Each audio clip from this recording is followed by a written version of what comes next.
How you doing today? Thanks so much for checking out Ancient Sharp Music and Art. I'm Mayanna, and I wanted to talk a little bit today about alcohol and emotional consequences that I still deal with from a lot of years of just not dealing with them. You know what I mean? So, overall, I've become a lot better at containing them, and I've become a lot better at processing them, and I talk about them quite a bit with a counselor or a friend, particularly friends in recovery. You know, it's a wonderful thing, really. I just the last year has been turbulent, but I didn't pick up. Still alcohol free, and I forget sometimes that in itself is, as Billy Joel would put it, a noble fight. And I really dig that. I've always dug that whole angry young man song. So, anyways, there's just this endless cycle that takes place, seemingly endless, unless you take efforts to transform it completely. And when we go through this cycle of, okay, I was 12 years old when I found out how wonderful alcohol felt to me because of the rush of acetaldehyde that just crashes the party of the brain, as Catherine Ketchum would put it, and takes over, And for people whose brains are filled with acetaldehyde because their liver can't make it into the non-toxic acetate, it's like there's so many times where that just seems like such a tempting option and such a, and like just seductive in its own way. So what happens is I discovered at that age that I love alcohol. It's the best feeling in the world to me at the time because I was really bullied. I do believe I mentioned this in another video, so please forgive me if there's any repetition that takes place. But for those of you just checking this out, I basically went to my eldest brother's wedding and was given a small, little, elegant glass of champagne. It was kind of like a huge thimble, is how I would describe it. But that one huge thimble made me feel so incredible at a time in my life where I had virtually no friends. A family that didn't really ever know how to deal with me, but they were very kind nonetheless. So God bless them. And but you start feeling that best feeling in the world. It feels like at the time. And then every chance I get, I will sneak alcohol. And I did it a lot more, I think, than my parents knew about. They knew about some of it. They were like measuring a bottle of vodka. I was filling it with water. This is when I was 12, 13. And they took a ruler and they saw it was, they're like, our guests are going to think we're watering down their drinks. I'm like, oh. So I started seeing counseling at that time. But that's always a good thing to seek out, I think, because as much as our ego wants to do it all ourselves, I know mine goes on those tangents like, hey, I can do it all myself. I'm a loner. I was bullied. People don't relate to me. Like all these things that actually come up as excuses to want to drink. And it really is funny when you look at it from somewhat of an objective lens. Like when you see it in other people, the only time that you can, in fact, be objective. So, there's so much I want to go over in this, so we'll try to funnel it down a bit. But, you keep relying, you in general, or myself more directly, you keep turning to this thing that just seems to instantly make everything all better. And that's the real feeling behind it. And that's why, I almost died from it. That's why I've seen people die from it. And some of these are long, protracted deaths too. And some of them are more sudden. It's just a matter of how much ultimately that your liver and your heart can take. Because there's so many heart attacks and cases of cirrhosis that take place as a result of it feels that good. Acetaldehyde unprocessed You know, it feels that good. It's not like the average person who feels, oh, okay, I'm done with this, like you'd be done with a piece of cake or something. And, you know, maybe don't even, finish the glass. Because, oh, that was good. I had an experience with that where I caught all the tones from the wine and everything, the aroma and whatnot. And, man, it is just one of those things where it's like the onslaught is what I would call it of acetaldehyde getting into the brain and loosening up your emotions. Like, I believe it's the cortical controls that release the limbic system, and it's free to do what it wants, like you're 3 years old. That's why you see a lot of, I know I had my share of, superfluous, just totally ridiculous tantrums that I would have sometimes. Fuck you, and fuck, like, just being so out of it, and fuck you, you're a fucking asshole. And then the person gave me a ride home, and I was like, oh, I love you, man. God bless you. I love you. Like, that's how quick it can turn. It's like that character in Saturday Night Live, Drunk Girl. I'd say that's an accurate parody. So, I know that it does that to me, that whole Dr. Jekyll and Mrs. Hyde thing. Or more like Ms. Hyde. Alright, so, little visual caricature there in my brain. And, as a result of that, there are still times where it's very vulnerable for me emotionally. Where I really just start getting like, I can't take this.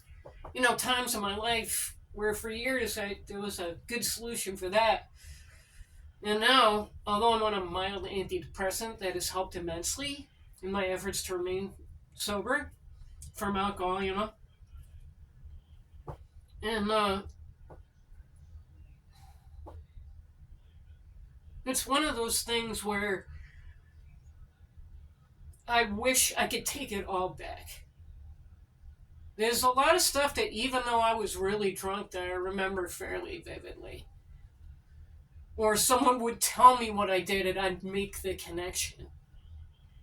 And sometimes all it takes is just some people to be honest with you about your behavior before you can admit it to yourself. And even then it's a struggle, which is why a lot of people don't make it.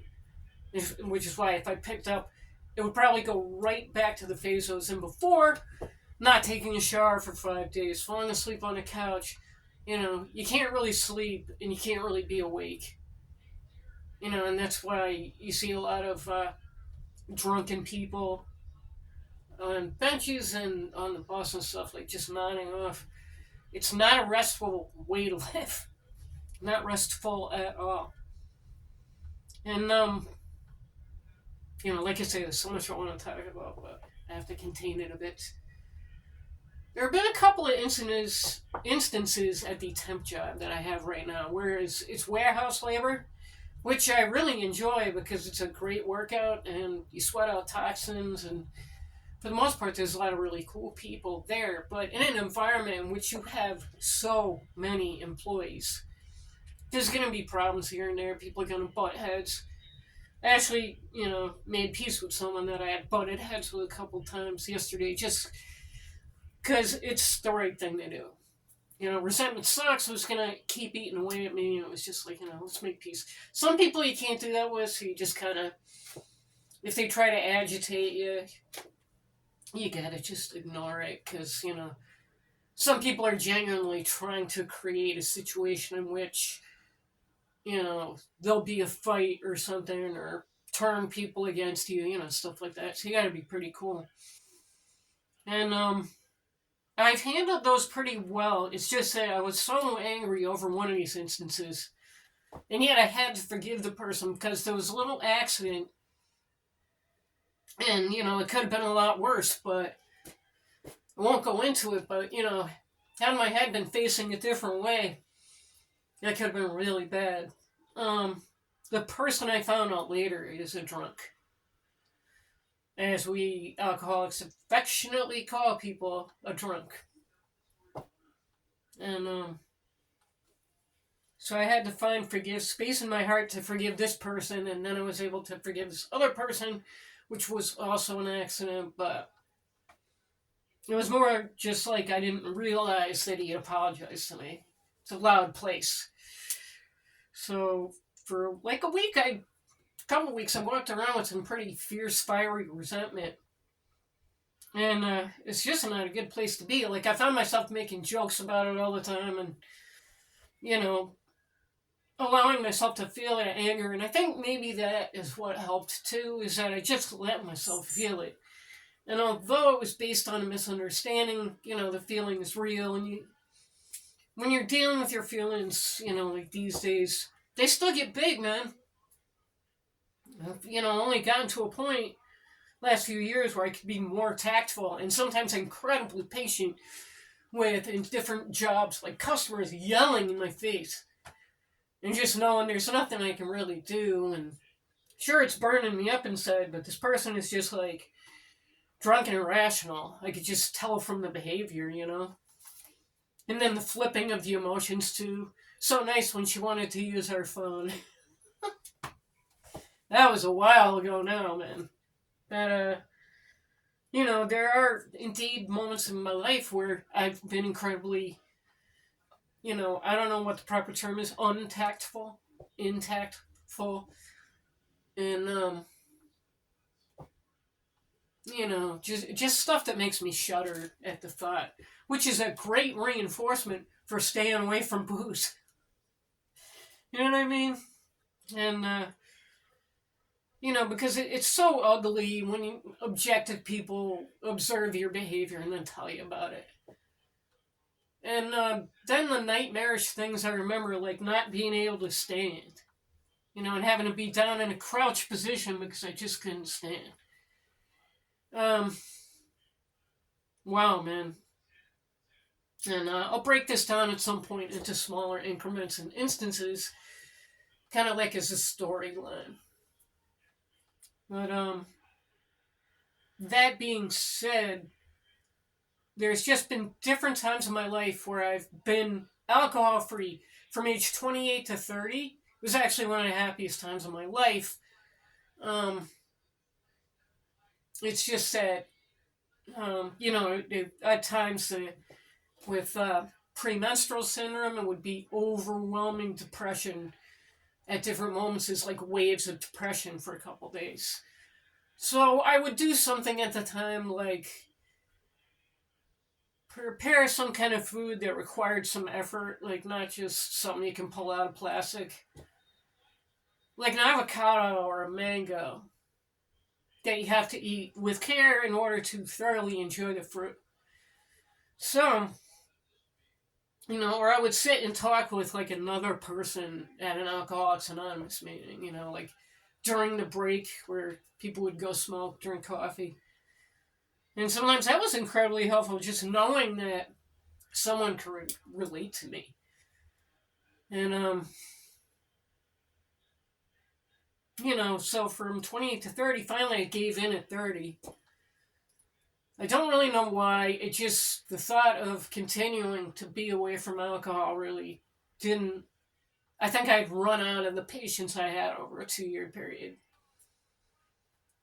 So then I went back out and it was a series of, there was a mutually drunken relationship. To this day, I love that person, but I couldn't handle it because, when you're a drunk yourself, it can be really hard to,